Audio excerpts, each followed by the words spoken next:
Assalamu aleyküm aziz izleyiciler. Assalamu aleyküm Aydın. Aleykümselam, kemine salam vatandaşlar. İzleyiciler bugün yine 3 tane vacip bir neme var da gurun etmekçi olyas bu tayı Türkmenistan'ın iktisadı nemesine pudokların değil yani pudoğum değil aslında. Şoları dikeltmek için gerekli başlangıçtaki birinci ve sonam devam edecek şartlar var. Yine şolar var da.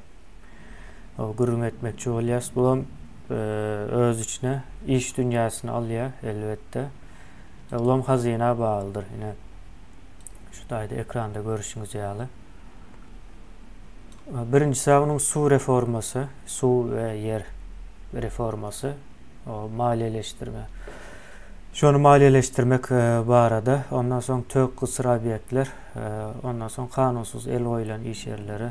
Yani bu zatların hemmesi iktisadi dolanışım içinde bolmalı zatlardır ve şuların hiç aysam Türkmenistan'da hazır şu an kıyadaydı. İktisat dolanışıkta değildir. Ve ne merakkeler yine şu zatlar bolmalı için Türkmenistan'ın düşen yağdayı hazır günümüzde şoldur. Yani bunun şu yağdaya düşen çadam o sebepkar bolanlar vardır. Yani iki taraf hem halkın şu zatları düşünmeyenliği beylek taraf ama o halka vermeyenliği ya da şunu saklayanlığı halktan. Yine şu yağlı aday var. Yine bu tayda su ve yer reforması için maliye serişteler deyip bir neme var. Bu elbette nemedir. Maliye serişte diyende hem pul görünüşünde fikir etmeliler ama başka nemeler hem vardır onun. Yani esası onun pul nemesinde oluyor. Yerinde geçiyor. Aydalı bunu hem için mesela maliyeleştiriyoruz. Bunu hazır aydınım genişleyin edip verir. Mene bir başlangıç edip vereyim. Toprağı yine vatandaşa beriyen, o muğut veriyen. Yani hakikatte eyyesi vatandaş. O Türkmenistan'ın içinde doğulan o adamlar toprağın eyyesi. O toprağı beriyen yani onu ne edip vermeli? O ne hilmeçörde verilmeli. Şon yal nemeleri gidiyor. Bu arada kıyska aydıp geçerli. Bugün vaktimiz az. Ondan son şunu vermek için bir neme olmalı da arada. Araçı olmalı. Ya da şu iktisat dolanışa girmek için bir araç olmalı. Araç hem bildiğiniz iktisadı nemede finanstır yani maliyedir. O maliye demek pul seri iştesi ve maydıp bilersen aslında.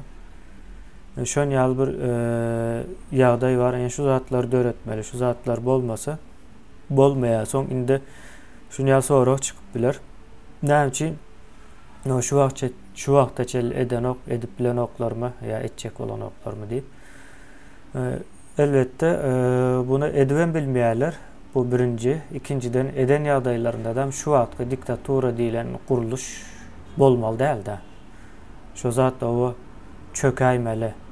Şunun için hem o etmeyeler, edven bilmeyeler bu kelle bilen, hazırki kelle bilen edecek diyen dedem o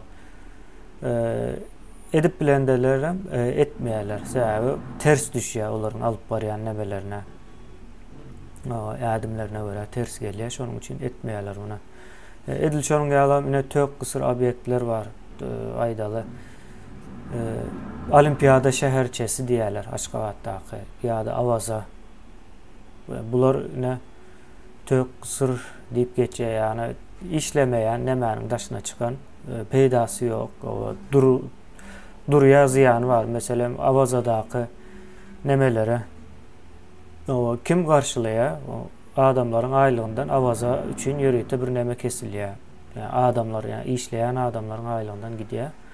Şu tayda da Avaza yöreye. Yani aslında bolmalısın ama Avaza'nın öz çıktıcısını özü karşılamalı. Hatta girdeci getirmeli. O zatlarım yok. Üçüncü yine kanunsuz el koyulan iş yerleri. Yani diktatura yine yok oradaki neme menzeşirektir. Hiç kimin hiç sade iyi olmanı istemez. Yani toprağa da ya bir fabrika, kiçirek fabrik bolsun, ya bir kärhana tapawdy ýok. Şo zatlary eýe bolmakny islemez halkyň sebäbi onun nemesin pikriçe şo zatlary bersen diktaturanyň güýji gidýär. Bu taýda ýene bir zat üns berjek diktatura diýip aýdan, ine şol nemäň başyna gurban uly bolsun, ýene başga ýeri bolsun, kim gelse de şonu etmek mejburiyetinde. Şonuň üçin o gurban uly ýa-da Niýazow diýip aýtmaň ýerine diktatura diýip umumlaşdyrylyp aýdylsa has dogry bolýar bu zat. Ine şonuň ýaly ýagdaý bar. Soň bir zat aýdyp geçjek, häzir Aýdyňa söz berjek. Ondan ine topragy hususlaşdyrmak aňsatly iş däl, hakykatdan soňa bermek emsläni oklar. O ikinji tarapy ýa. Yani ine Orset var, Ukraina var ýa-da ýene Belarusiýa var. Şonuň ýaly ýurtlar bar. Şolar hem edip bilenok, şonuň üçin hem ösýän däldir. Ösen ýurtlaryň hemmesine seredin içindäki halk eýesidir ýa-ni. Halk näde eýesi bolup bilýär, onuň hem arkasynda hazyna diýilen gurama bardyr. O köpüsi belki habaram ýokdur ýöne.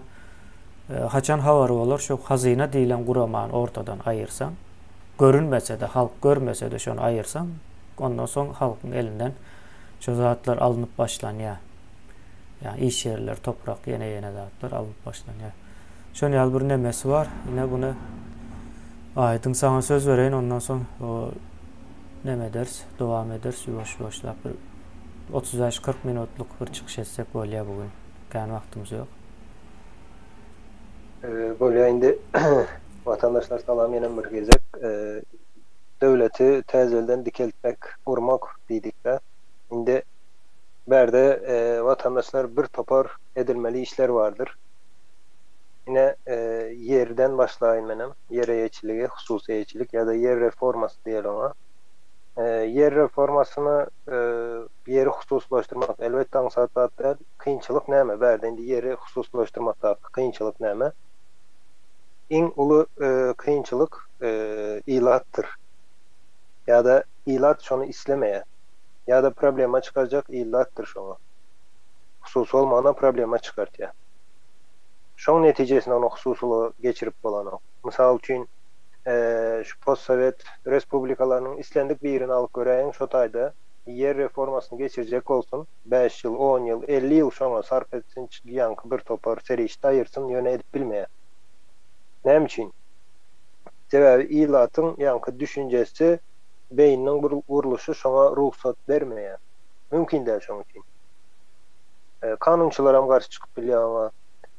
Ýanky ilatam garşy çykyp bilýär. Ine ýöne kaýzat şu gün näme potrotçy diýilýärmi? Kärendeçi. Ine şolar garşy çykyp bilýär. Brigadirler, başlyklar garşy çykyp bilýär. Sebäbi olar ol täze sistemany düşünüp bilen oklar, tanap bilen oklar, görüben bilen oklar. Näme diýinen bilen oklar. Şoň üçin hem gorkýarlar o zatdan. Ve aptalındaka asılçık edýärler-de. Beýleki adamlar asılçyk edenligi üçin şol reformany geçirip bolmaýar. Mümkinçilik beren ok. Indi ýöne bir döwletiň bolmagy üçin onuň territoriýasy bardyr. Territoriýanyň hem eýesi bolmaly. Ýöne bir zat var, döwletiňkidir diýilen düşünje bar. Ýöne böyle döwletiňki diýip kabul edildi diýeli. Ýöne döwlet näme? Şonu düşündirip bilýäňizmi? Kim düşündirip bilýär döwletiň näme diýini? Ya da görkezip bilýäňizmi? Ine ha şu döwlet, ine şulam eýetçilik eder, şulam jogapkar diýip görkezip biljek bir guruluşyňyz, institutyňyz barmy? Yani döwletin institutu gatyp çylşyrymly we konkretikaň bolan ýerinde bolup bilýär kemine. Bizde näme diýerler? Ine islendik bir zatda aýdaly ýere hususy eýetçilik geçirmeli. Kim etmeli? Döwlet etmeli diýip pikir edýärler. Bolýa döwlet etmeli, ýöne haýsy guruluş etmeli şonu. Konkretne bir guruluş bolmaly we şo guruluş görkezilýär we şol guruluşyň üstünde jogapkärçiligi we şoň gorawy hemme zady şoň üstüne düşýär. Eýesi bolmaly şonuň. Etjek işiň eýesi bolmaly. Bir sana. Konkret bolmaly adam. Döwlet, hökümet oň ýaly zat ýok. Berde şo eýesi kim? Şol işleri edýän kim? Hazyna.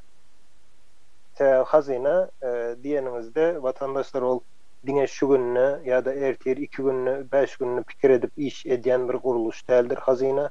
Hazyna iň az 100 ýyllyk bir ýanky proýekt bilen işleýändir. şoň esasında da karar alýandyr. Ve hazynan Türkmenistan territoriýasynda hemme zat çok hazynan baýlygydyr. Adamlar hem şoň içinde, ilat hem şoň içinde, yer hem su hem beýleki zatlar hem şoň içinde hazynan baýlygydyr. Indi hazynan ýeki özü bolýa şoň içinde ýanky işleýän adamlarynyň samy bilen diýelim, men häzir näme tarapyna aýtýan, näme diýler, somut ýanky görülýän tarapyna aýtýan. Tamam, görülýän tarapyna aýdyn hazynan. Görülýän tarapy näme? Şo hazynan ýanky kanunçylygy, beýlekisi, soňam içinde işleýän ýanky adamlar diýin. Hazynan içindäki işçileri, işleýän adamlar, juristinden tutup beýlek hemmesi bilelikde emmele getirse hazynany, şol tutuş Türkmenistan territoriýasyny özü dolandyryp bilmeýän mümkin däl. Şoň üçin hazyna näme diýär? Yeri, suwu, beýleki zatlary, ýanky obyektleri, iş yerlerini hemmesini paýlap berýär. Kime paýlap berýär? Başlygyna paýlap berýär. Başlygy kim? Halk. Berde halk diýende şu zada baty gowy üns bermeňizi isleýän halka paýlap berýär diýmegi. Mysal üçin kemine bir yer berilýär. Kemineden şo yer soraljak. Hazyna şo kemineden soraýar şo yeri. Eger şo yer maldarçylyk üçin aýrylan yer bolsa, hazynyň ýanky kartasynda maldarçylyk diýip duran bolsa, kemine şo jaý salyp bilenok, ýöne şo maldarçylyk bilen näçe ýyl işlese nämetde öz haky bar kemineň. Indi halk eýesi bolanda näle bolýar? Keminenki diýmek, keminen oglu, agtygy, onuň çoğuluğu, onuň agtygy şeýdik gidiberýär, o nesilden nesile geçip gidiberýär we hemişe şolardan soralýandyr. Hiç kim onu almana haky ýok. Şol maşgalan özüniň ýanky rızasy bilen başga birine satylmak, berilmek, o zatlar ýene kimiň üstü bilen, hazynan üstü bilen edilýär. Yani sen sattım diýen, men aldım diýen, arada şaýat kim? Hazynadyr şoňa. Yine şoň ýaly eýesi olanda da şoň ýaly eýe bolýar. O 20 ýyl eýe boldun, ama sen öleňden soň taýyp ýene başga ýere gitýär diýen düşünje ýok. Ýa-da o ýalňyş bir zat. Yine şoň üçin hazyna öz işini ýanky adamlaryň üstünden ýerine ýetirýär. Olam arkadaş o goragydyr. Hiç kim alyp bilmez ýaly, ýene şu günkü ýaly bir kanun ýagdaýlaryň döremezligi üçin ýagny adalatly bir şertleri döredip bermek şu territoriýanyň içinde. Indi yerin hususlaşdyrmagy diýmek, kemine näme ýöne bir zat aýdan. Berde birinciden Türkmenistan şu wagtdaky akly onu etmek istese de edip bilme islegileri hem yok. Hiç gili üstünde işlem gören oklar. İngilizce'de bir söz var, yankı entrepreneur näme diýilýär şoňa? Yaratıcı mı? Yok. Girişimci mi bolýar? Girişimci, akıl gerek onun için. Näme üçin girişimci akıl gerek diýäs berde? Sebebi täze bir bazar döretýän. Yer bazary. Yine Türkiýanyň tarihinde ýanky näçenji ýyllar, şol 95-96-njy ýyllar bolmaly, ýa-da 92-91-nji ýyllarda hem merde ýankydaş döwrüňizde musur bardy Türkiýanyň içinde. Indi şo musury aýyrmak üçin berde Türkiýe näme etdi? Musury toplap zyňana olar, musury aýyrmak üçin ýörite şonu satyn alýan, musury satyn almak üçin guruluşlar dörep başlaýar. Täzelden işlemek üçin. Musury satyn alan soň Türkiýede şu wagt şol musuryň bazary bar. Indi men musur diýip aýtgan, olar dürli sortlary bar. Ýanky kardondan tut beýleki demiri var, ondan soň plastik var, bir topar ýanky eýneşiň nämesi var. Olaň bazary döredi Türkiýede. Ine şo bazar hem ummasyz şo taýda belki 50 000, 40 000 adam şo taýdan işlep kazanç edip maşgaly ekleýär. Ýöne keýne musur köçede ýatan musur biz ýeriň bazaryny gurrun etýär berde. Yine şu yerin bazarını döretmek için edil musurda bolşaýaly, musuru hiç kim başta satan ok, vatandaşlar satılan ok musur. Satın alacak diýip adam çıkan soň satılıp başlaýar. Yer hem adamlara multuna verilmeýäniň sebebi ol yer isleseň islemeseň ol şo taýdaky ilatyň yeridir. Ol şertsiz çolonky, hiç kimki däl başga. Indi şoň bazaryny döretmek için birinciden her adamın belli bir yeri olmalı, her maşgalan yeri olmalı, territoriýasy olmalı. Soň şu territoriýany istese ol adamy özü işleder, isletmese de hazyna şonu satyn alyp bilýär. Berde näme döreýär? Bir bazar döreýär. Dünýäň islendik yerinde şu bazar var, näme üçin Türkmenistan içinde bazar ýok. Soň biz diýäs, biz aç diýäs. Aç olarsan hiç sat yok sen yerine aydalı satıp bilen işler bilen öz yerin yok. Yerin olmasa toprağın olmasa kemine bayamak mümkün mü? Var mı Türkmenistan'da sonki 100 yılın içinde bay deyip bileceği adamın? Ya da var mı şun yalı adam yine şun yine atıkları yine hazır yine vertolyot minip yerler. Şun yalı bir adam gördünüz mü Türkmenistan içinde? Yok, şollar olman senin iqtisadiyetin ösüp bilmeye. Mümkün değil o zaten. Hazırki sistemada yine şu an Niyazov dövrü birazcık nämet ya son täze prezident gelýär. Öňkü hemme baylar gidýär, täzelden baylar dürep başlaýar. Soň o baylar aýrylýar, täzelden baylar dürep başlaýar. Bu näme meňze?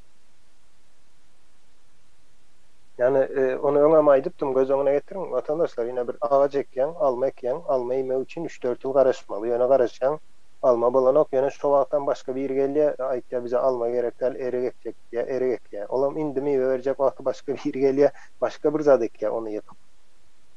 Haçan meýwe toplajak şoň ýaly olanda.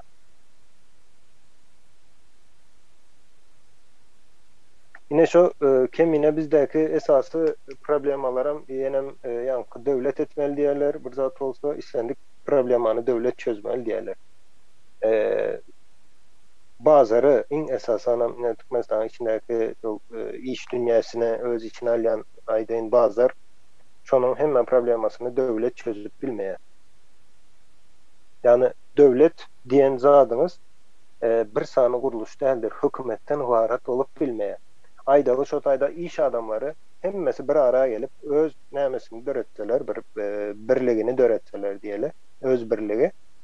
İstendik nämeler üçin aydalı bir işçi gerek olsa da şotaydan yüz tutup alıp bilýär, kredit gerek olsa şotaydan ya da yuridik bir hyzmat gerek olsa da şotaydan alıp biljek bir birlik döreden ýagdaýynda şolam kemine devlet guruluşy bolýar. Devlet guruluşy. Ýöne kim döretýär? Onu iş adamları döretýär. Sebäbi ol iş adamlaryna gerek zat.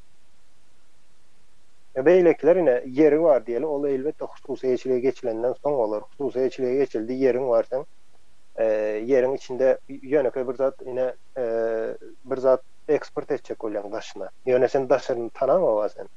Bilemem, alma satjak bolýan daşyna. Onu sen näli şertlerde öndüren ýagdaýynda daşyna çykyp tatyp bilýän, sen daşyna çyksaň ýarışýan, konkurensiýa diýen zat var.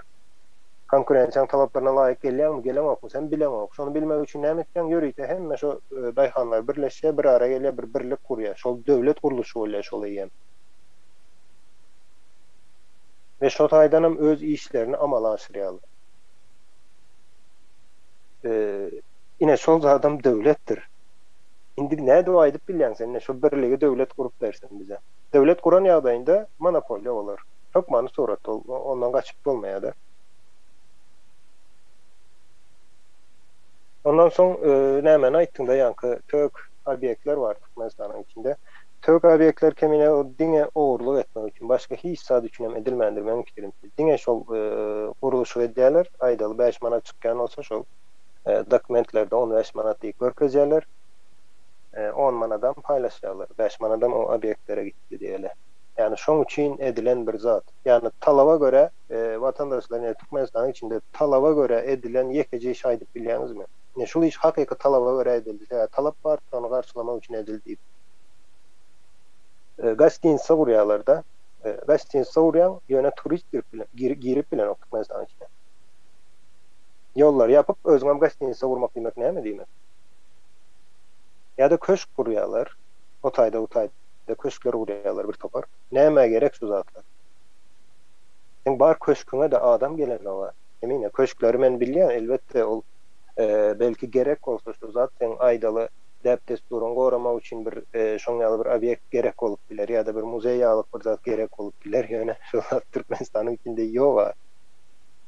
Yani dep destur ýok bizde. Ya da gışın bolan yerine näme gurýarlar deňiziň gırasyna, otel gurýar awaza. Gış bolýan ýerde onu ýaly awaza ýalyk proýekt bolup bilýändirler.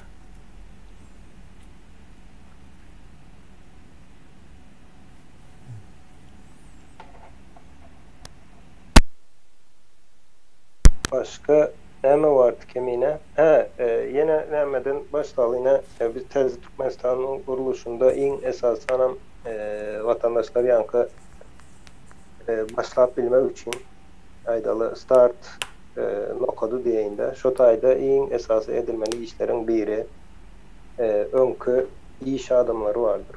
Türkmenistanyň içinde işlerini elinden aldırdı.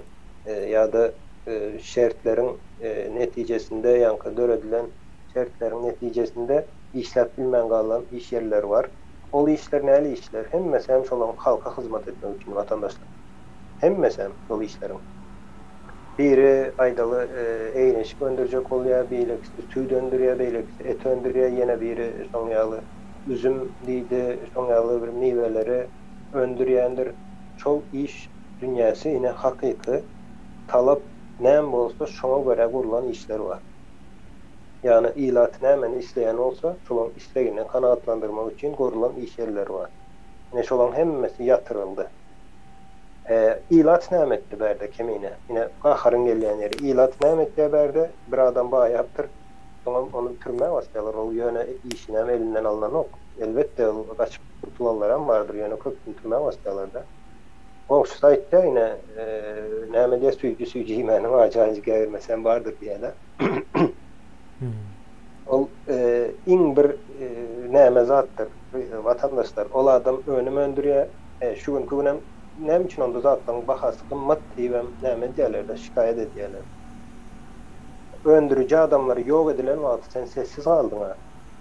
Sen sana çörek berýän adamlar, sana iş berýän adamlar olar, bazaryň üçin edýän adamlar. Şolar türmäge basılan wagty hatda ýanky çapak çalanlar boldy. Soňra bugünkü gün näme diýer? Türkmenistanda çörek almak üçin gidip oçra durmalymyşsın. Olam ertir bir gün yok olur. Oçura dursaňam çörek berilmez ertir bir gün. Sen öndürücüni yok etken.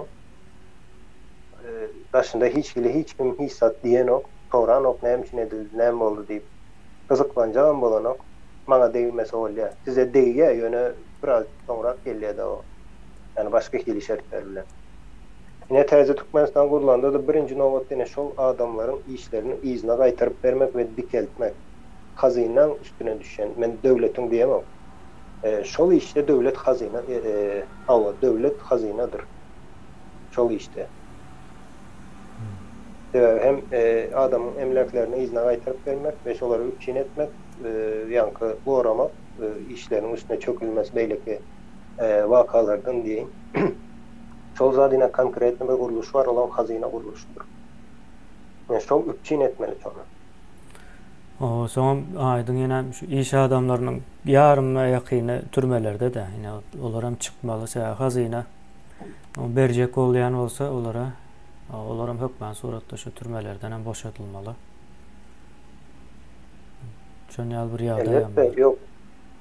Näme var da o türmeye basılan adamlar emine nämeň esasında men inanamam şolar hakyky suud edilip doğru ýagdaýda olan dokumentlerini häzir şu gün görsen indi bizine mene şahsan yuridik bir bilimim nämem yok ýöne men inanýan menem şu taýda bir ýalňyş tapyp bilermikem diýenler.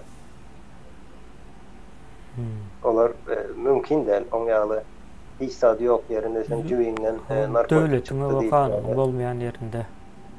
O kim näme üçin bolsa aýdal men jüýimden narkotik çykdy, meni türmäge basyp bilýärmi? Nirde bar oň ýazda? Jüýimden narkotik çykdy, türmäge basar ýalar. Nirde var ýa-da bir tane şaýat gelipmişin, awal görüpmişin, türmäge basar ýalar. Menem şaýatym bar, ýok, ol narkotik kullanan ok diýip şaýat tapyp bilýän menem. Yani şolaryň netijesinde olar aslında türmäge basylýar. O taýda yani kanunçylyk beýleki nämeleri hiç dat işleýän olar. Bir adam baýa başlasa şonu göni türmäge basmaly.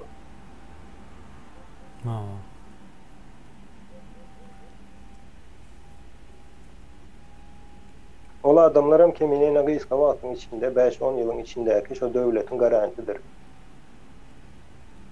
Ne şol adamlar, iş adamları, öndürücü güýçler. Birinciden sana iş yeri döretýär.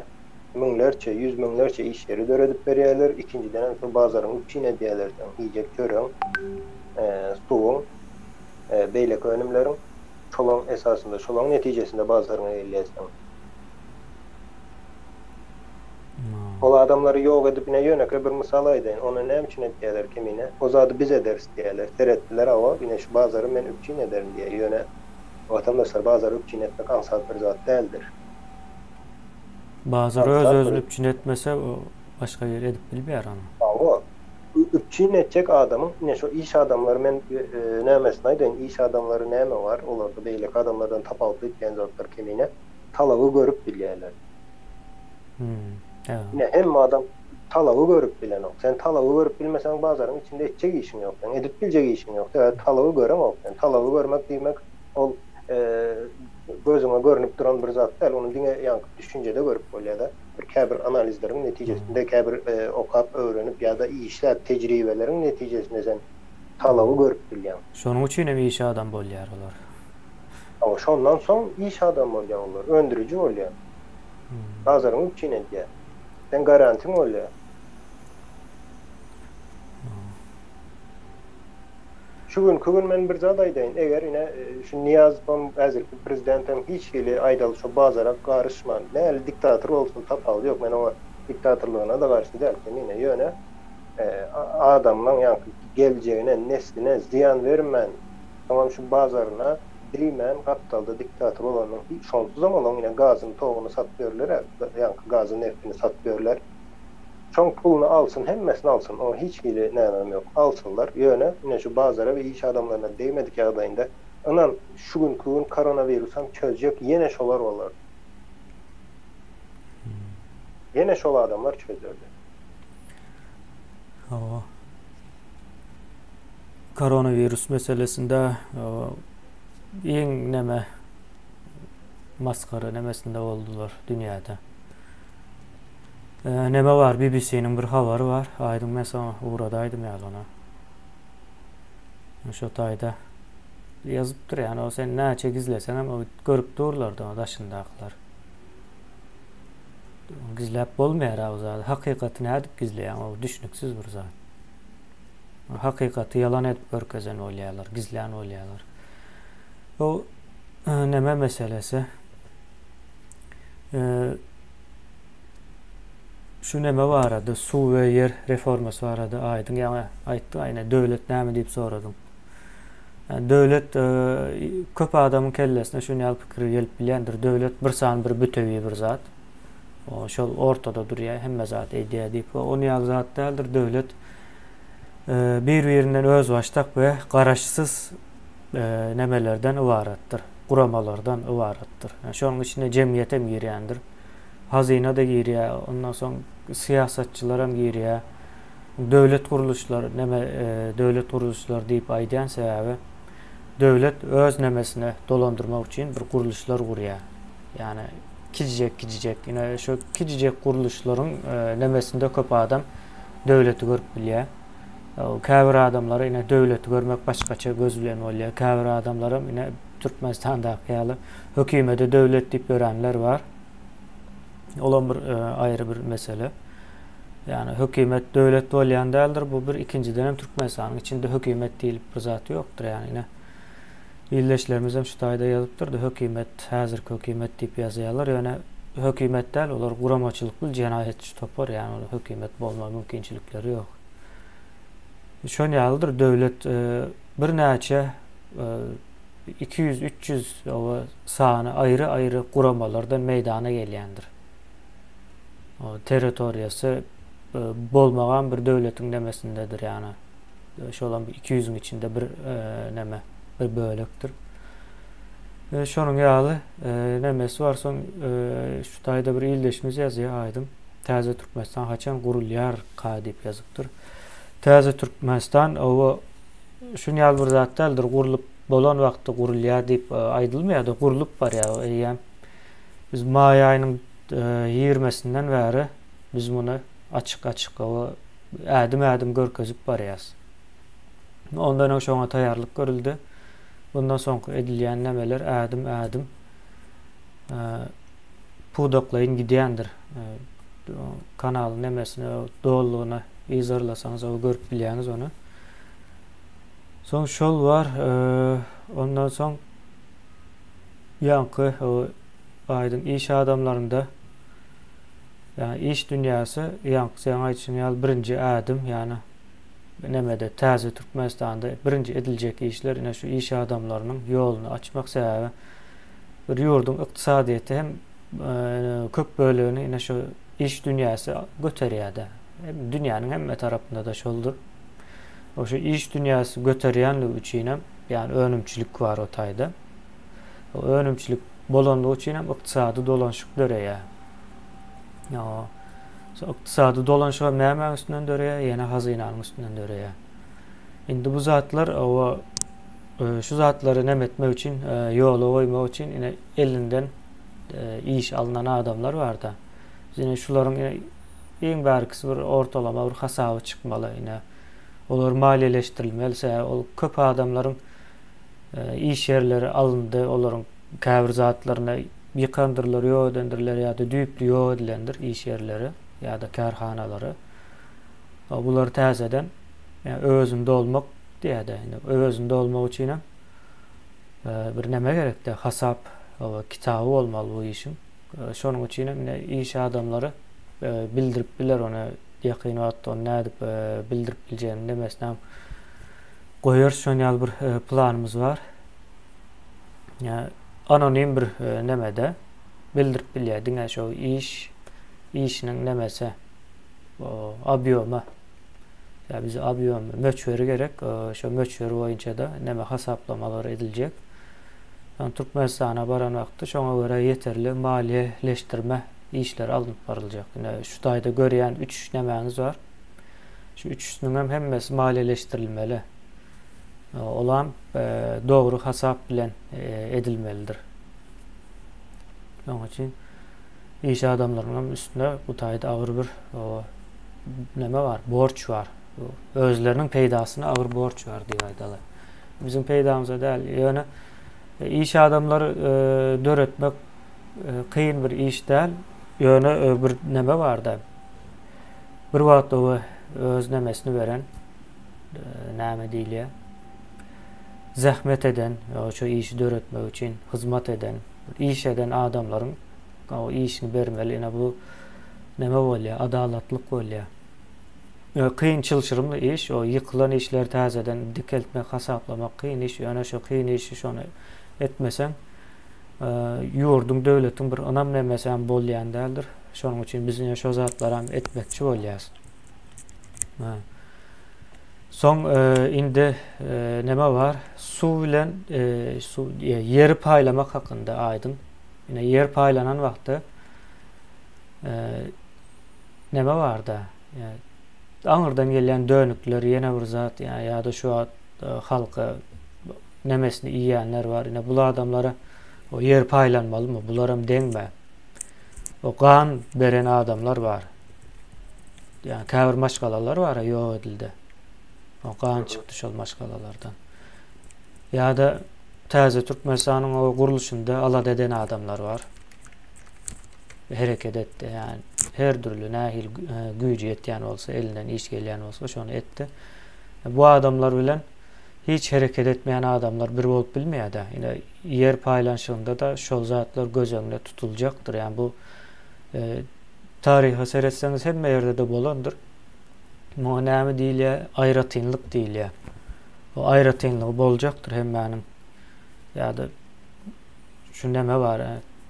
Täze Türkmenistanyň gurucu guramalaryny finans etmek, yani maliyeleştirmek var. O nereden bolýar? Adamların pulları bilen bolýar bu netijede. Biz hem şona o jemgyýetiň öz pulu bilen etmekçi sebäbi jemgyýetiň bilim nemesinde okuýy gaty az we o näme etjegini bilen o kararsız. O näme etjegini aýtsaňam şonu edip bilmejekligine neme diýär anan ýa özü. Ondan soň näme bolmaly? Şu gurucu guramalary biz ýa-da bize meňzeşler şu gurucu guramalary döredýär şolar işe sokýar, ýöne işlemek üçin finans gerek. Yani bu finans meselesine kömek eden adamların finanslara bol şeýle gaýtarylyp berilmeli bu bir. Ve ikinciden hem olara aýratynlyk tanalmaly. Aýratynlyk berilmeli. Bundan soňky nemelerde. Şonýal ýagdaý var. Yani dönük bilen o nemäniň arasynda aýyrmaly da bu taýda. Türkmenistanda o Gatıkana ýene Serdar Durdiýew diýip bir ýeri bar ýani. Bu garry atasyndan başlap o 3 nesilden bäri dönüklik edip gelýärler. Bu adamlaryň näme bermeli ýani. Çünki çağlarına da hiç zat vermeli däl de. Bilinmeli ýani dönük olanyň çağasynda da hiç zat ýokdur. Şo zatlar bilinmeli. Şonu aýdaýyn diýdim, aýdyň bir azrak wagtymyz aldy. Senem pikiriňi aýtsaň, soň tamamladyk. Şu men iş adamlarının nämesi ne derece wajyply onu düşündireyim men. Vatandaşlaryň ýönekä bir zat bar. Aýdaly bizde iş adamları Türkmenistanda öňden bäri gelýär, şu siyasatça ýalwaryp, ýakaryp, çoň ýaly ýaşap, çoň ýaly bir durmuşda galyp bilýärler. Siyasatça ýalwaryp. Siyasatçı kim? Hiç kim aslında seyredip gören wagtymyz. İş adamı diýmek näme? Ýene elinizde aýdaly Samsung telefon vardır. Ya beýleki bir telefon vardır. Siz şonu satın aldyňyz. Satın almak bilen siz näme etdiňiz? Koreýadaky bir adamyň hyzmatyny satyn aldyňyz siz. Şonuň aklyny birazjyk satyn aldyňyz. Aklyn diýse aklyny ulanyp öndüren önümini satyn aldyňyz. O pulu siz näme uğratdyňyz? Böyle o arada ýene Russiýada bolsaň ýa-ni ruble berensiň ýa-da Amerikada dolar berýän, ýene şo pulun hemmesi soňunda näme bar ýa?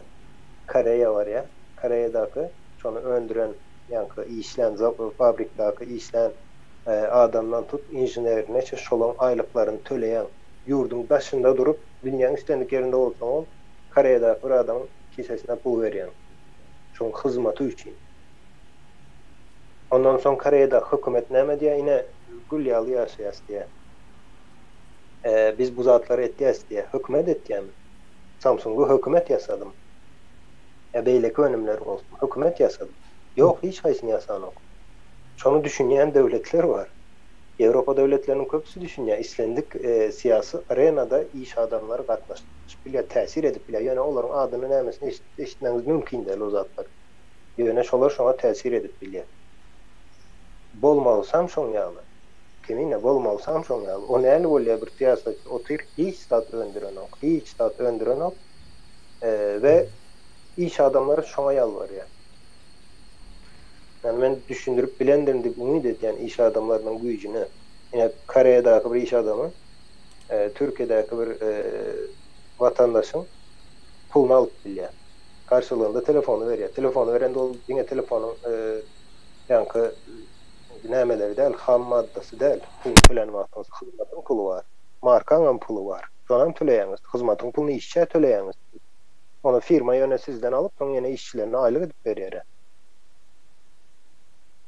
Yani ine iş dünyası diýmek näme diýmek. Indi göz oňuna getiriň bizde daşarky bazara geçdim men. İçerki bazar ökçüne diýen işçileri ýok edýärler. Yani sen iýjek köreňden tut beýleki zatlar bolsun, ýa-ni eýlence diýilýär. Kinoteatr ýa-da şoň ýaly nämelerde de Türkmenistanda barmy? Hiç haýsy ýok. Şolaryň hemmesi bir önümdir. Haýsyň Türkmenistanda gidip bir ýa-ni futbola seredip gördüňiz. Futbolam ýa-ni sport diýen, sportdan bir bazardyr. Gatylakan bazar. Gatykän pul bar o taýda. Gatykän işçi bar o taýda. Ine bu zatlary ine şu zatlaram bir döwletiň bir bölegidir. Bölejigi. Şol zatlaram bir bazardyr. Türkmenistan içindeki bazara seredip gör. Azı Harit bazarı var. Başka näme bazar var o taýda. Ýa-ni näme barmy? Näme diýilýär şoňa? Stok bazary. Stok market. Barmy şu Türkmenistanda? Men o belki ady bolup biler. Kimin ady bolup biler ýönüne işleýärmi şo taýda? Hereket barmy? Ýa-ni pulun akymy barmy? Dönýärmi pul şo taýda? Ýok. Yer bazaryň ýok. Emlak bazaryň ýok. No.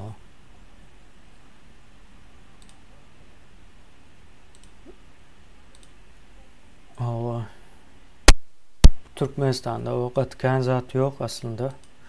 O bar mı kendi Yine yorlar. hemen aydık geçerli. Yine vatandaşlar yan kimin aytı da verdi. Teze Türkmenistan kuruluşunda katmaşan adamlar hükman suratta statusu başka hili olacaktır. Ona o adalatsız yine deyip bilirsiniz. Yine yanlış zat o dengsizlik demek. Adalatsız demek değil. Adalatlı demek şu zat. O denglik diyen zat en ervet zattır. Denglik. Denglik nerede oluyor? Gonamçılıkta oluyor. Başka yerde denglik yoktur. Şunun için dengliğin izinden hiç kaçan kovalaşman. O Marx'ın aytışyalı elbette. Hükmanı suratta hem denglik olar yani dünya şonyalı olar diyerek komünizmden yani sosyalizmden komünizme geçer, dünya geçer diye. O ahir zamanı görkez ya. Ahir zamanda elbette geçeceğiz komünizme hemmemizden. Yani sonra çeyne denglik diyen zat yoktur. Esası bizim ünüs vermeli zatımız adalet diyen zat. Sen şu işten olsan, şu işine göre çok karşılığını almalı. Yatan olsan sen aç kalmalı. Yine şol zat hükman suratta bolaymalı. Ne için biri yatmalı beylik işte onu üçün etmeli yatan bir adam. O elbette nemeler olup bilir yankı. Aydalı sağlık problemasının neticesinde o invalidiniz var. O zatlarda ya da yaşın belli bir yere geçen son pensiyalar üçün eder, invalidleri de pensiyaların üçün edemeli olan işlenlerin yankı iş adamlarının boyuna düşen zat ona hükman suratta hıves bilen eder olur. O zatlar hükman surat ederler. Yani sen hem merin sağdın, yaşına maydalı 25-30 yaşında, yani sen hiç sağd etmesen, sen aç kalmalı. Adalet şunu isteyer. Çolum adalet demek. Yine Türkmenistan şu günkü yağdayı hak ettik. Adaletli bir yer. 30 yıldan beri ne ettik biz gol yaşar yağlı? Kim ne ettik? Çıkıvaydık biliyor musun? Yine şu zatlar etmemeliyim falan okuyup. Sen bu alemotayda 6 milyon adam var olsa, ya da 5 milyon diyelim. Şu 5 milyon adam in olmanda 3,5 milyon adamı işten olsa, nesli için, çağası için, öz için işten olsa, şu günküden 100 esnaf olurdu. Yani işlemesen sen aç kalmalı. Çağlarına mı aç kalmalı? Yine şu adam adalet demektir şu adam. Sen eline kitap alma, gidip bir yerde işleme, ona düşen bir sorun cevabını tapmak için bir araştırma yapma, hiç istat etme, sonra etmen kovuyu aşağıyım. Niye don ya zat? Hayvanan bir karın doyurmak için birazcık işleyiş olan. Yo adalet demek näme yine aydın nemelere sorap geçeceğiz yani devlet demekim devlet diye yani devletin nämeliğini bilen o. Yani adalet mesela şu ruçka diyeler o kalam. Şu kalam ne için demedildi? Döredildi. Yazmak için döredildi. Sen bunu yazmayan, bunu alayan, bunun bilen adam öldürsen şu kalam bilen. Yine bu kalam. Adalatsızlık oluyor. Yani kalam yazmak için döredildi. Öldürmek için değildir. Öldürüp bilirsin. Şu neme bir adam öldürüp bilir değil mi? Evet. Yöne bu zat yazmak için döredildi. Şu yazmak için ulanyan olsan yine şu adalatlık olayandır. Sen onu adam öldürmek için ulanacak olsan yine bulama adam öldürüyor. Bıçağım yine de başka bir adam öldürüyor. O denglik oluyor. Yani adaletlik değil de. Ve şöyle bir neme var ya. Bu sözlerin anırsındaki hakiki maniler bilmeli. Adaletlik demek o. Hem o denglik demek değildir. Adaletlik hem kime hakkını vermek demektir. Yani ruçkanın hakkı yazılmaktır. Öldürmek değildir. Ve şu zatları ünüs vermeli. Bu bir ikinci dönem yine ildeşlerimiz sonra ya bu zatlar hakikaten çalışırımlı zatlar yine şu yazılan zatlar bizim yağdayımızdaki cemiyet için katı çalışırımlı zatlar yani bizim için bu sahada onu hasam çalışırımlı hala getirip oluyor yani şu zatlar bolman o taze Türkmenistan'ım kurulmaya taze Türkmenistan kurulmayan olsa da hazırdan beter oluyor her geçen gün beterleşmeler. Başka nemesi yok, çaresi yok. Yani hakikat ya da adalet diyelim. Şunu alıp var ya bu zatların emmesine. Yolu şu tayi gidiyor. Şunun için bu zatları nemetmeli. Son o yeniden bir zat var. Yani şu zatları düşünen ildeşlerimiz o hükmen suratta o vatanını o veren olsa o vatanda ileride yaşamak isteyen olsa demetsin. Bizim bilen kontakta geçtin ya da öz isleýlerini yazgı görünüşünde de uğradıp bilirler. Uğradanlar hem bar yazgı görünüşünde. Ya jaňa edenler hem bar. Edilçolar ya demet bilirsiniz. En sonunda bu devlet yine bizimki, hemmemizinki. Biz bilelikde etmeli bu zada o. Yine de 3-4 sene adamın o nemesine atsanız misal üçün diýende döremejek o diktatura nam döre diýär de bu ýagdaý. Şonuň üçin köpçüliklerini o el nemetmeli. Ýöne dogry pikirlenip bilmeli, dogry görüp bilmeli bolýan zatlary. Dogry düşünmeli. Ondan soňra o hemme zat ýolunda bolar. Şu nämen aýdaýyn kimine ine vatandaşlar berde yankı bize karşı olup bilersiniz. Ya da sizin fikriniz bizim fikrimize karşı gelip biler. O zat hiç gibi korkunç bir zat değildir. Ya da o düşmanlık değildir. Biz hatta yine şu ekranın arkasında aparağı da olya kemine beyrek olanlar gizler var. Şolarla oturup öz ara gurrun eden vaktan birimize karşı fikirler çıkıyor. Çolağın üstünde her kim öz fikirini suud edecek, olya görkezecek, olya doğru taraflı. Son kiminki has üstün gelen olsa şol fikirem näme dilýär. Ve bir argument olanda şol argumentinden çür edip bilmeyen olsa onda şonu kabul etýän. Ve bizim edýän işimizde de şoň ýaly işler edilýär. Şoň netijesinde dene şuwna içerisinde bir topur işlerin höttesinden gelip bildik. Yani başka hili mümkin de. Karşı fikirler, dürlü fikirler ve şoň netijesinde soň ortağa bir näme çykýar da. Sintez değil ama. Düşündürüp bilerim bilemem. Sintez olmalı hukman suratda ve işlep bilecek. Yo bu iş şon ýaly ýöre aslında da. Hemişe de şon ýaly ýöremeli. Şonuň üçin ine şo tarapy var bu işin. Yani hemmenin üstüne düşen bir vezipe, borç vardır bu işte. Yani şu zatlar etmesen hem Türkmenistan'ın ýagdaýy belli.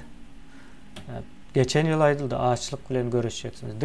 Deme Türkmenistan değil, yani 2023. yıldan başlayıp dünyada böyle yetmezçilik başlayacak. Ya sudan tut beylek nemeçelli, ölümçülüğe çelli. Yani bu zatların nemesi vardır. Aylanyandır bu zatlar yani dövran döndü diýerler ha. Ya kıyın ýagdaýlary ve gowy ýagdaýlary vardır bu işlerin hemmesine. Şonuň üçin bu zatlar nemetmeli, Türkmenistany hasam beter nemetjek täsiri aslında goýajak. Dünyadaky bolýan zat Türkmenistan 2-3 esse bolup täsir edýär. Korona var. Ýolları yapdylar. Ýolların yapylmagynyň sebäbi korona däl de, öňden öňem yapjak bolup durlardy. Hereketlik başlapdy, onu öňüne de geçip bilmeýärlerdi. Korona da bahana oldu. Yani eğer korona olmadık olsa da bu wagtaçaly yapıp saklap bilmeýärdi. Bu wagtaçaly yapıp saklamagyň hem peýdaly taraplary ine ýurdun daşynda döwlet strukturalary gurulýar. Hemme zat taýýar olansoň alıp Türkmenistanyň içine oturdulýar bu zatlar. Bu neme däl. Neme var? Aydın soraýarlar da onu ýurdun içine barıp etmeli diýär de. Benim şöyle neme var? Son aklıma bir zat geldi de. Ben aýdýan garnym doýur, ondan soň näme ýejegime karar berýänmi? Mümkin däl. Birinji näme ýejegime karar berersiň, soň garnyň doýurarsyň ýa. Şoň üçin bu zatlaryň o iziderliğini hem gowy düşünmeli, o soňky edilmeli işi o birinji etjek bolsaň bolanok ýani. Ýurdun içine barmak iň soňky edilmeli işdir. Häzirki ýagdaýda. Ya uzak ýola çykýar, meselem aýdal orta asyrlarda atyň üstünde uzak ýola çykýar. O gitjek ýerine öňünden neme diýär, şoňa görä de azyk alýar ýanyna. Ya da şoňa görä şo gitjek ýoluny saýlaýar. Şo ýol boýunça nirede suw var, nirede ýok. Şo zatlar göz öňünde tutýar, soň çykýar. Birinji ýola çykyp soň nirä gitjegine karar berýän däldir. Yani şu aydın neme de karar verme mehanizmini doğru demetmeli, düzmeli. köp adamda näme var da şu diktat Berdimuhamedov ayırmalı. Onu hiç sad etmeni öýde ýatsaňam aýrylýar. O näme der? Onu wagt aýrýar da. Beýan wagt geçdi, şu wagt aýrjak bolup derler ona. Yani şolan üstündekiler aýrýar, gün aýrýar. Ona bir iş etmek gerek der onu. Yani biz Berdimuhamedov aýryldy diýip yola çykamyz vatandaşlar. Täze Türkmenistany gurmak we neslin aladasyny etmek üçin şu wagtça hiç açan bolan däldir. Neslin aladasyny. Diňe şu günü awa şonu aýyrmaly ine şu günäkär. Kim günäkär bolsun şu günäkär. Birincini o wagtda mene şu ýagdaýlarda mene özüm günäkär durmuşyň näme şekillenen olsa men özüm şonu öz elim bilen etdim dämi? Diýmek men şu özümem geljeğim üçin ýene özüm düzeltip bilen başga hiç kim däl. Onu o uzakdan bir aýrylyp boýlanyp bilen saňa peýdasy orada. Hiç kime de peýdasy ýok. Ama aýtdym, bähbit diýilen zat bardyr. Mende de var, kimine de var. Demalyan hemmede de bähbit bardyr. Yani şu bähbitleri ýa-ni döwlet guruluşy balans etmek üçin bardyr. Döwlet ne şu bähbitleri balans eden üçin näme bile bolmasa islendik nämede de ýa-ni iň gowy prezident diýen adamyňyz ýa-da iň gowy parlament diýen adamyňyzy ýa-ni parlament diýen guruluşyňyzy öz başdak hemme zady güýji şoň eline berseňiz şolam diktatora öwürlendir. Belli bir ýerden soň diň öz bähbidi üçin işlejekdir olar. Kim bolsa bolaýsyn. Ýa-da şu günü Türkmenistanda diktator bar diýeniňizde şunu alyň Ýewropaň bir döwletine goýun ine aýdaly Şwetsiýa ýa-da Şweýçariýa, Italiýa şoň ýaly bir ýere goýun. Soňra seredip görün näçe gün aýakda galyp bilýär şol. Näçe gün galyp bilýär. Bu ahranasyny, komitetini şu ünküsünden 100 esde güýçlendirin. Pulunam şu ünküsünden 1000 esde güýçlendirin şu döwletden birine goýan näçe gün durup bilýär. Sebäbi şu taýdaky döwlet mehanizmi, sistema şonu şu taýda ýaşatmaýar, bir günem ýaşatmaýar. Ýaşatmaýar o. Gurban Uly näzir nämäniň Germaniýanyň başyna getirer, bir gün durýarmy şu taýda. Şoň üçin biz aşatdaky ýa-ni sistemany düzelden soň ýerli hazyna öz ýerinde bolsun, Merkez Bank öz işini etsin, hökümet öz işini, prezident bolýan bolsa prezident öz işini etsin. Her haýsy öz işini etsin, o taýda gerek däl ol. Men halkyň aladasyny etjek, men oň aladasyny etjek. Sen öz işini öz aladaňy konstitusiýada kesgitlenen sen işin var. Yo burada halkyň aladasyny edip bilýär aýdym. Olam indi samsızlık böyle aýtdy da şol söz bolupdyr da bizde halkyň aladasyny etmek. O näme sözlerim bar ene ulanýalar halk düşmanı halk düşmanı diýen sözüň eýesi ýalňyşmasam şu öňüne bilemek men nämesini Stalin bilen Hitler'iň iň köp ulanýan nämesi de halk düşmanı diýip. Sen şol sözü aýtmak üçin bilemek birazcık näme bolmaly. Ýani adamlar aman ýa-da halk düşmanı. Hitler'e seyredip görün, Stalin'e seyredip görün. İkisine medeni işlerine seyredip görün. Yine şol adamlardan çıkan zatlar şolar. Yani oturduldu halkın ağında. Näme diýär sapar, näme aýdym. Şu taýda bir näme ýazypdyr. Su ýetmezçiligi bar diýe ine soň şu ýurtlardan göç başlaýar diýip ýazypdyr da bir ýeldeşimiz. Su ýetmezçiligini haýsy ýurtlarda bar? Ösmedik ýurtlarda bar. Näme üçin bar? Sebäbi altyapysyny gurmandyrlar. Şo zat öňünden görüp bilmändirler. Ine näme bar? Singapur bar. Singapurda da hiç bir yerden su gelen yok. Yani şu öz suunu şu yağışlardan toplap şuna tıkşitlap yetircek oluyor. Hem halkın sağını artıyor. Şu zatlar hemmesini göz önüne tutuyor. Singapur ediyor bunu. Yani bu ne için Afrika edip bilen yok. Afrika az yağış yağıyor ama. Afrika'da has köpek edip bilen su. Ya da mesela Orta Asya'da Özbekistan ile hazır Türkmenistan'ın yağdığı ağır su meselesinde. Yani 3-4 gezek su hakkında duştular. Olur çözüp bilmiyor o meselenin. Özbekistan ile Türkmenistan'ın çözme mümkünçiliği yoksa ya o başka bir dünyadan iksem. Başka yanlış yerlerden gözleyendirler o çözgütünü ya da çözecek yağlak olayandirler yalandan. Çözüp bilmeyenler. Olar 100 yıl, 50 yıl öňüne pikir eden oklar. Şonu pikir etmeyen adamlar hiç bir meseleni çözeýänlerdir. şu su meselesinde de ekrandan ayrıldı yöne üns veren oldu mu boş gördüm deyip geçtiler. Ne Hava. geçtiniz? Yo, Arkadaşlar görüyorsunuz. aydın hemme zat görünüp dur ha. O Ama hükman bizim neme olmalı değil. O görünüp dur bu diğerler zatlar. çiğveti yen ya da berde siz fikir etmen bu kemine ya da saparağa 4-5 kişi olup bu zatları aytyalar yöne aytyalar yok. Onun üstünde işleniyor. Bir topar belki bir 5-6 sana mene 5-6 sana kitap okudum da. Sonra dine bizde öyle berde bir 20-30 sana neme var. Onun üstünde işleyen, araştıran oğlanlar, kızlar var. Olan sonundan çıkan bir netice oluyor. Şu hem ben düşüncesinin ilk sonundan çıkan netice oluyor. Şunlar bolaymasın deyip sonra şunu ekrana son çıkarıyor. Biz o zatları entegam ekrana aytmadık ya da aytıp bilmeyen zatlarımızdan var. O boşuna aydamız yok ya da neme olsun deyip aydamız yok. Hakikat neme olsa şuna aytıyoruz. Yine Türkmenistan şu cemiyetimiz degradasiya olupdur da. Şu zadı hiç kim aydam değildir. Yani bizim göreyen zadımız şu. O elbette o zada aytsan yine halk cahil değilsen, toplum cahil değilsen. Ol hemmesi cahil demek değil. İçinde bardır akıllar yönü. Yankı min olsun ya da modu alıp gören vaktin näme diýse kolya o sözleri kemine. Yani ortaça nämen alıp görsen ya da köpçülüğün nämesini alıp görsen çok cahil oluyor. Yani içinde elbette akıllıları da var. Menem şu cemiyetin içinde ve bizim cemiyetimiz, men cemiyetim cahil. Bu zadı hakikat olan için aittir. Onu siz gizleyenin bilen ol, yitik giden o hakikat. Ya da onu aydanın için öğrenyen olsa biri ol yitik giden o hakikat. İyileşimiz yazıyor. Çözüp bilmersiniz mi su problemasını deyip sizler deyip yani bize soraptır da yürüytü. Yani bunu biz çözüp bilmeyecek olsak görmezdik yani aslında o şu tarafan var da problemanı entek o yurdun içindekiler görmenka görülen olsa demek o çözgütnem neme diýendiriz.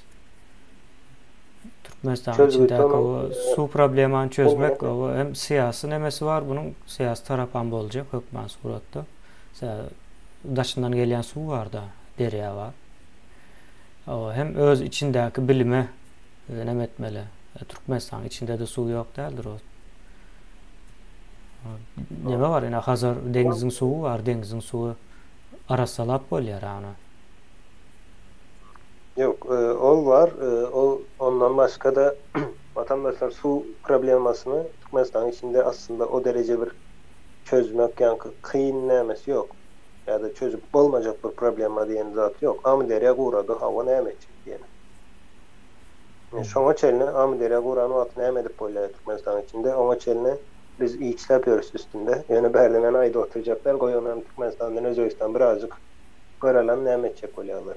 Yöne şuna aydayın, eğer yanlış yol ile gitsen hiç kaçan çözüp olmayasın bu probleması var.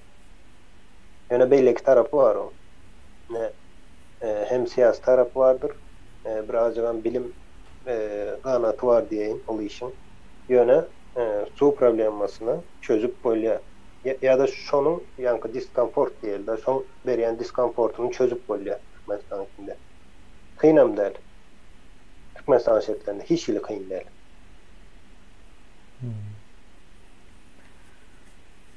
Şonyalı nemeler var, ýagdaýlar var. Su problemasını çözersin o yani. İsrail näme? Türkmenistan'dan hem ağır da şertler aslında. Şolar hemme zady yani ekinem çözdüler. Su problemasını hem çözdüler. Hatta ya Daşdöwründäki Araplara su satýarlar yani içme suwuny. O başka su yok da. Yani bu zatların hemmesini akıl bilim çözüyor. O kıyın nemesi yok onu. O yok. İş etmeyecek adama o problemaları adın sana yeterlidir yani yetmeýär ona. Şu zada aydık geçen ben yadımdan çıkmanka. Vatandaşlar yine özünüz yöne kayzat böyle okanız ok üniversitede girip bilmediniz ya yine kitap alıp bilmediniz diyeli. Yani özünüz bir durmuş yaşadınız. Şimdi şu günden 10 yıl öňe gittim ve Türkmenistan'ın Daşdöwrüňizi seyredip görüm. Son 15 yıl öňe gittim ve Daşdöwrüňizi seyredip görüm. Sonra şu güne gelin nany seyredip görüm. nire doğru diye Türkmenistan. Görüp bilýän. Men bir zat aýdym, täze Türkmenistan gurulsa da o taýda problema guturmaýar. Hatta 30 ýyl, 20 ýyldan soň Türkmenistanda gatyly problemalary bar öňümizde. Ne şu problemalary çözäýmeli biz. Şu günden başlap şonu çözmeli. Sebäbi bolýar bize o 40 ýyl, 50 ýyldan soň aýdaly ýok ölüp gitdik, ýöne bizim çağalarymız ýaşamalydyr. Yani olar bir ýerde ýaşamaly, bir ýerden dem almaly. İyi içmeli. Ne şu zatlar üçin öňümizde gatyly problemalar bardyr. Şu neçe Türkmenistan öz akymy bilen ýanky esleri kılından beri 30 ýyldan beri öz ýanky akymy bilen geldi. Hiç isade edilmedi, ýöne ýaşap bildi, ýöne indi ýaşap bilmeýär. Mümkin değil. O mümkin değil, hiç değil. Gatı kıyın ýagdaýlar bolýar. Aýdyşyň ýaly ýanky hiç isade etmedik ýagdaýynda näme bolar şunu aýdaýyn. Türkmenistandan halk göçmen bolýar, göç eder ýanky soňky döwletler giderler Afganistana, belki gideriz Afganistan has boğu ýaşap bolýan bir ýere öwürler Türkmenistandan boğu ýaşap. Yani deňeşdirende. Awa şu günkü şertlerinde şu Talibany bilen uruşy bilen hem ýene ýaşap boljak ýer bolar. Ýöne Türkmenistanyň ýaly bolmaz. O näme-de Afganistan birazjyk şansly diýin. Yerleşişi bizimkiler. Biz hiç isade etmedik ýagdaýymyzda ilat göçmeli olar. Çok toplum başga ýere göçmeli, göç bolar ýanky. Göçersin kim galar o taýda daşar ýurtdan ýene Fransiýanyň ýene o gaz neft çykarýan firmalar gelir çykarar, başga gazyny neftini çykarar, olaram ýaşamak üçin gelmez hiç. Ne bu bir hakykatdyr bulam. Näli acı diýin, düýji diýin awa asman asuda o kitaplarda öğrediler. Türkmenistan tebiatı bilen awa ýene cennet ýaly bir näme kitaplarymız ýazýar, ýöne ýok. Yani işlemesem o taýda cennet bolup bilmeýär. Hiç ýerim cennet däl o. Otum sen diňe zaýalap bilýän ýeri, bu topragy, howany. O zatlar ýalan zatlar.